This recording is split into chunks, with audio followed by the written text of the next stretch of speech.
Our News is brought to you by Alive. Coming up tonight, the opposition says COVID failures led to the extension of the state of emergency. Meanwhile, a former opposition leader shoots down rumors of a return. And Grand Bahamas school children receive a donation of tablets.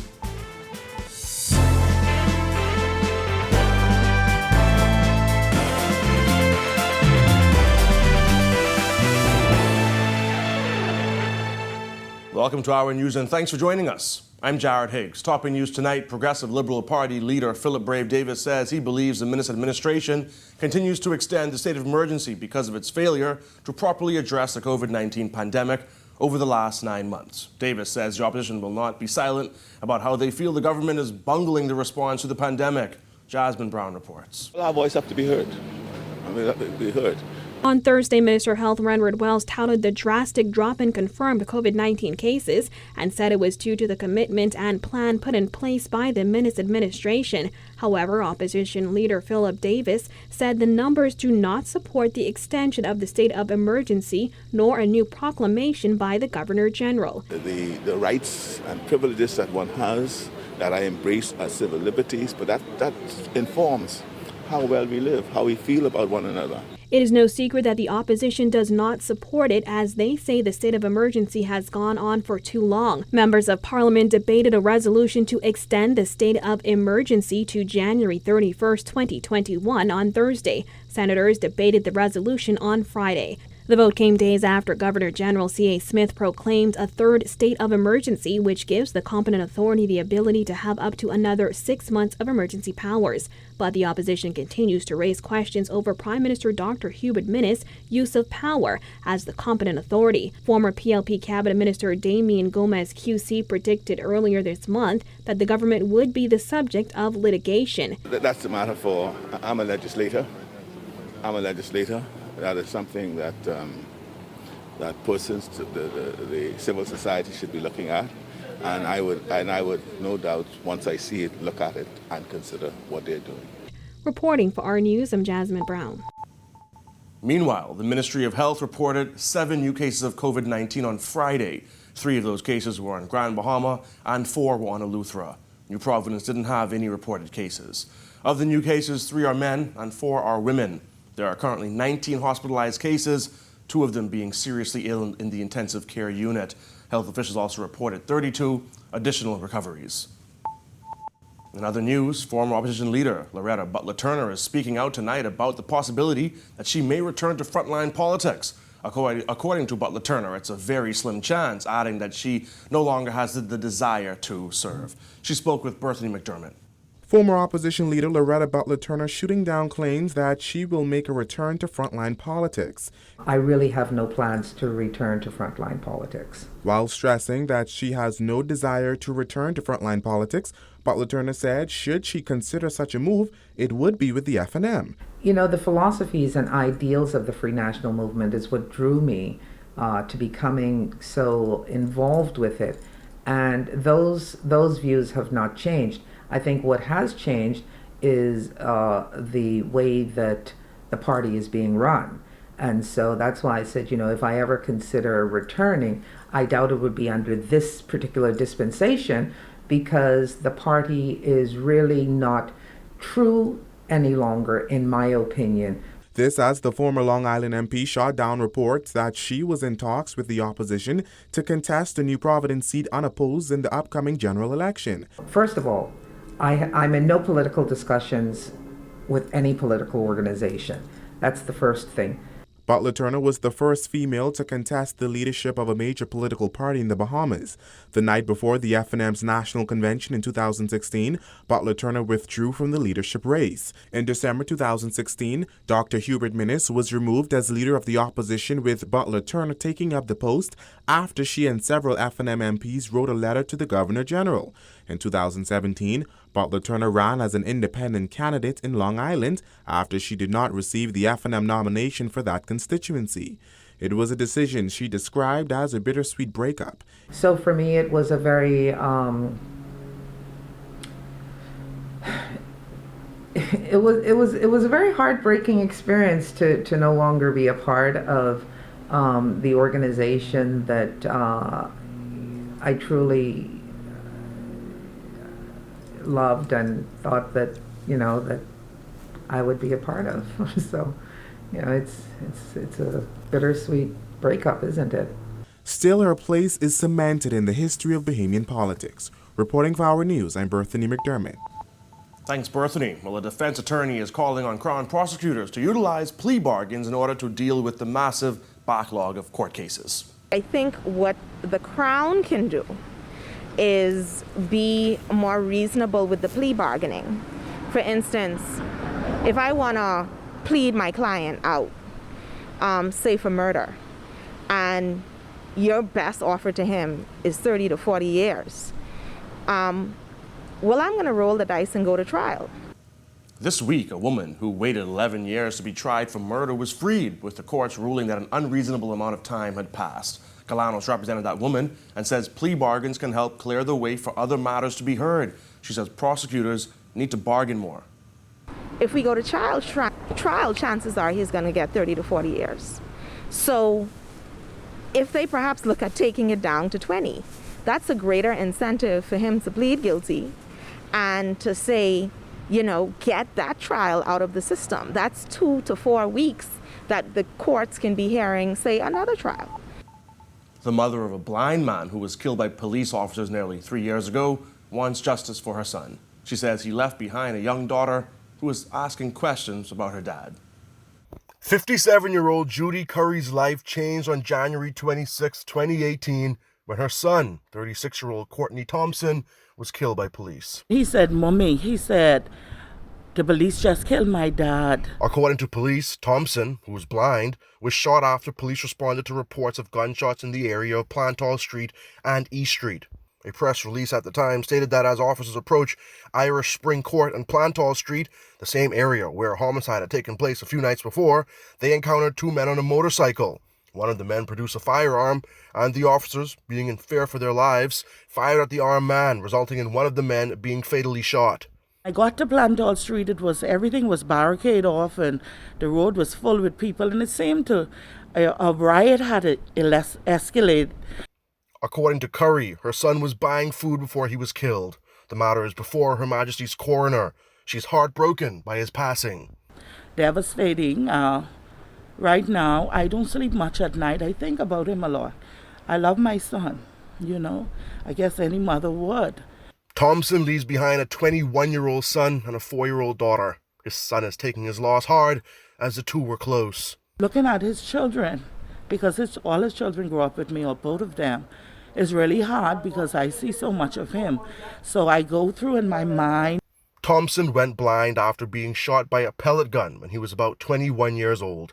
He had to learn to be independent all over again, and the process was frustrating for him. At first he was angry. And I remember one morning I woke up because he was on my mind, and I said, "How you feel?" He said, "Mommy, I have life." He said, "If I have life, I could do anything." The toughest part about losing Thompson was that he left behind a 4-year-old girl, who Curry cares for now. I'm hurt because I'm here to pick up all the pieces. Her grandfather helps out. She thank God for Gaudies and aunts. They help out with her, but I'm hurt because her dad would pay her school fee and he would do things for his daughter. When it's time for us to go on vacation, he would give money and everything. And so I'm left to pick up the pieces. Still to come on Our News, Doctors Hospital says getting a rapid COVID-19 test is as easy as ever. Plus, a local campaign encourages Bahamians to buy locally.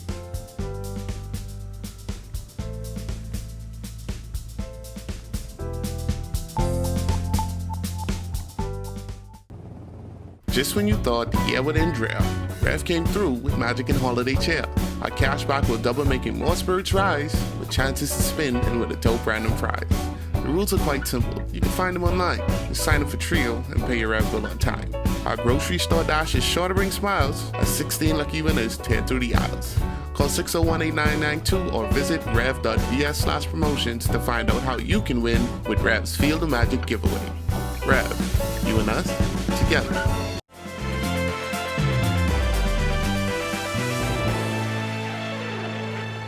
Welcome back. Doctors Hospital conducting dozens of antigen tests daily through its drive-through setup at Town Center Mall.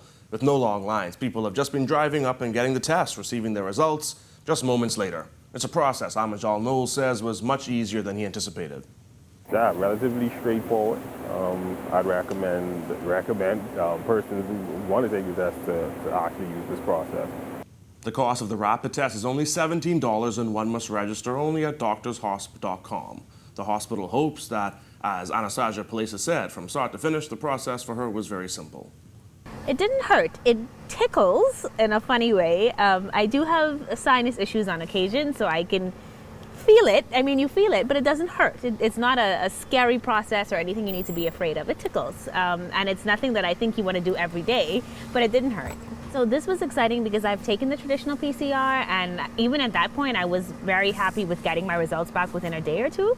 And so when I found out today that with this rapid test, I could get the results back in 2 hours, I like questioned her. I was like, "Are you sure it's 2 hours?" And she said, "Yeah, this is why it's rapid." So a local campaign is looking to stimulate economic growth by encouraging citizens and residents to buy local by shopping at home. Shop Local encompasses more than 45 local organizations that have joined forces to help local retailers, wholesalers, and manufacturers get their business going, again amid the rough economic time brought on by the COVID-19 pandemic. The importance of spending dollars at home makes a tremendously positive impact to employment and their livelihoods. When local consumers shop local, they help to support thousands of existing local jobs and create new ones, build the economy by retaining monies within the community versus these funds going to a faraway corporation, and they grow entrepreneurship, innovation, and diversity in the local economy. So this, of course, took a toll on our business. But of course, it's extremely important that we continue our economy and we're able to still provide jobs and opportunities for Bahamians across the entire nation. This collection of business owners says an increase in buyers choosing to shop local instead of abroad is needed to amplify the investment being made into small businesses and generate more wealth within the community. For more information, visit shoplocalbahamas.com. So we want to, through this campaign, let people know that the prices in the shops are fair. We would have like the sports center, you go in and there are shoes there, the local price is just not much different than you would find online. So we encourage you to shop locally at the Mall at Marathon, as well as all of the other fine businesses that are in the area, because the job you save may be your own. When you purchase from Bahamian businesses, you support Bahamian jobs.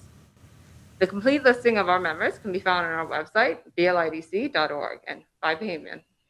Bahamian businesses are the backbones of our communities, and our local economy puts food on the tables of many Bahamian families. We encourage all Bahamians to shop local to support Bahamian jobs. When you shop local, every dollar that you spend assists your loved ones, neighbors, and friends. When Our News comes back from the break, Grand Bahama students receive a generous donation to help with their education. Stay with us.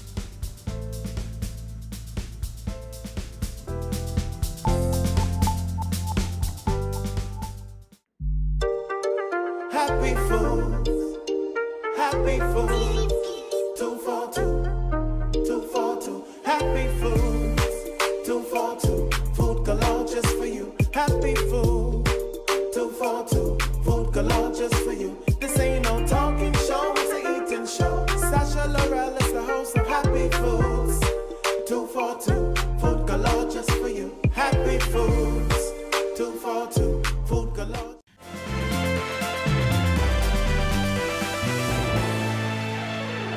Welcome back. Students at 4 Grand Bahama primary schools got free tablets this week to help with their studies. The donation was made by the Disaster Reconstruction Authority, as well as STARS Bahamas and the Bahamas Hope Foundation.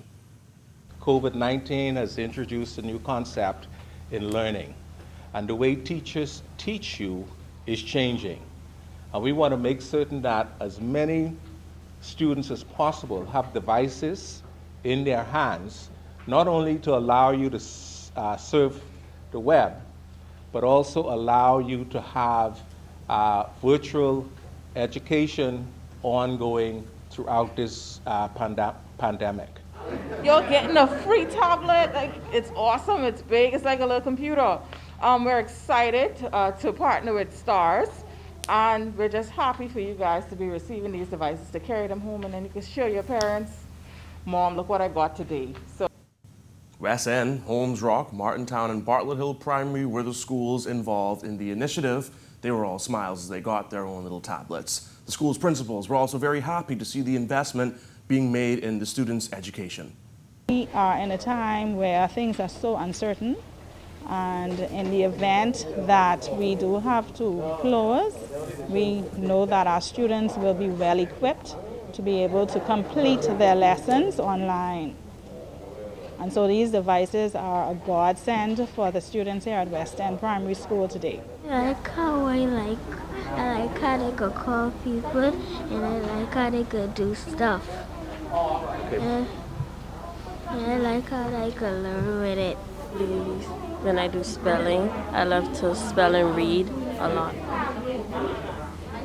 And do you think using the tablet will open up your world a little bit more to other subjects? Yes, because the internet can help me a lot. This segment brought to you by Grand Bahama Power. About a dozen cruise ships spotted off the coast of New Providence, but why? We have the answer when Our News returns.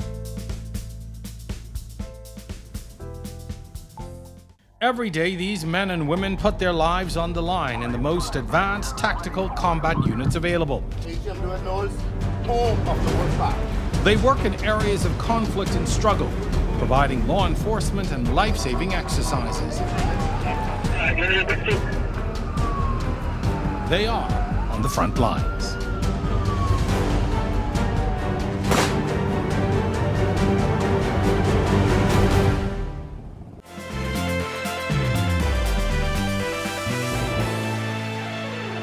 Did you happen to see several cruise ships off the west coast of New Providence? Beachgoers and residents near the coast reported seeing approximately a dozen vessels. If you're concerned about why they're there, Our News understands it is to allow cruise ship crew members who have flown into the Bahamas to board those ships. The sight of those vessels came as a surprise to many as the cruise industry was brought to a screeching halt back in March due to the COVID-19 pandemic. The absence of cruise ships have contributed to the tough economic reality facing the country. Our News understands that persons on board those vessels will have no interaction with the public, and the exercise should be complete by today. Thank you for joining us for Our News tonight. To catch Our News on the go, download the Rev Go Play app. On behalf of the entire news team, I'm Jared Higgs. Have a beautiful evening, Bahamas.